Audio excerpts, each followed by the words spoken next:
Halo Sobat 100, masih bersama saya Rosyid Adrianto dalam program 100 Institute. Dan kita masih membahas soal-soal pada bab usaha dan energi. Oke Sobat 100, pada video kali ini kita akan membahas soal yang berkaitan dengan energi ombak laut. Simak soalnya baik-baik ya. Jadi di sini dituliskan bahwa energi ombak laut terjadi karena yang pertama ada pertemuan antara magma dengan air, kemudian yang kedua laut ditiup oleh angin, yang ketiga adanya aliran sungai ke laut, yang keempat udara di suatu tempat dipanasi oleh penyinaran matahari. Nah, pertanyaannya adalah faktor yang paling tepat itu adalah yang nomor berapa? Oke, mari kita cek satu persatu ya Sobat 100. Yang pertama ini saya cek yang nomor 2 dulu. Laut ditiup oleh angin. Jadi ini Sobat 100 bisa alami ketika Sobat 100 menaiki perahu atau kapal di lautan. Ini bisa terasa sekali ya, kalau angin bertiup sangat kencang ini akan menimbulkan ombak laut yang cukup tinggi. Biasanya ini terjadi di perairan laut utara Jawa dan selatan Pulau Jawa ya.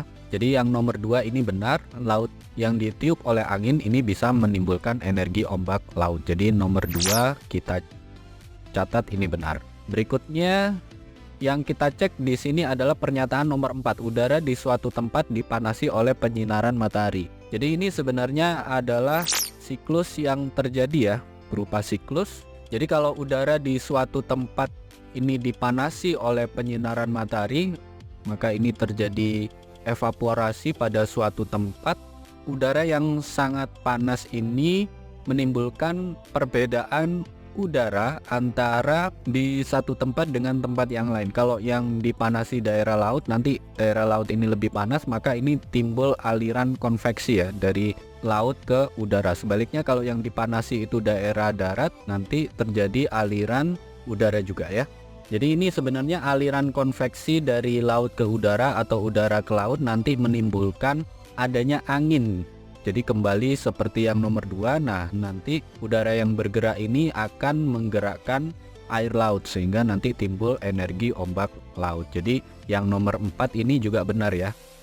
Jadi ini nanti menimbulkan aliran konveksi, yang mana aliran konveksi tadi bisa menimbulkan energi ombak laut. Oke, 2 dan 4 benar. Kemudian yang nomor 1, pertemuan antara magma dengan air ini tidak menimbulkan adanya angin atau adanya aliran konveksi, sehingga yang nomor 1 ini salah. Kemudian yang nomor 3, adanya aliran sungai ke laut, ini juga tidak menimbulkan angin atau menimbulkan aliran konveksi. Biasanya aliran sungai ke laut ini timbul delta ya di perbatasan antara sungai dan laut, sehingga ini tidak menimbulkan ombak laut. Jadi yang nomor 3 ini salah. Dengan demikian setelah kita cek, maka jawaban yang benar atau faktor yang paling tepat itu adalah nomor 2 dan nomor 4. Ini jawabannya ya Sobat 100. Oke, jadi saya ulangi lagi, energi ombak laut terjadi karena ada 2 ya. Laut yang ditiup oleh angin atau udara di suatu tempat dipanasi oleh penyinaran matahari. Inilah nanti yang akan menimbulkan adanya ombak di laut. Begitu ya Sobat 100, sampai di sini bisa dipahami ya. Nah, kalau Sobat 100 sudah paham untuk video penjelasan ini, Sobat 100 bisa melihat atau mempelajari video penjelasan yang berikutnya. Lalu untuk pertanyaan atau soal-soal berkaitan dengan mata pelajaran matematika, fisika, kimia, Mandarin atau Inggris, Sobat 100 bisa tanyakan soalnya di aplikasi tanya jawab soal. Oke Sobat 100, selamat belajar ya.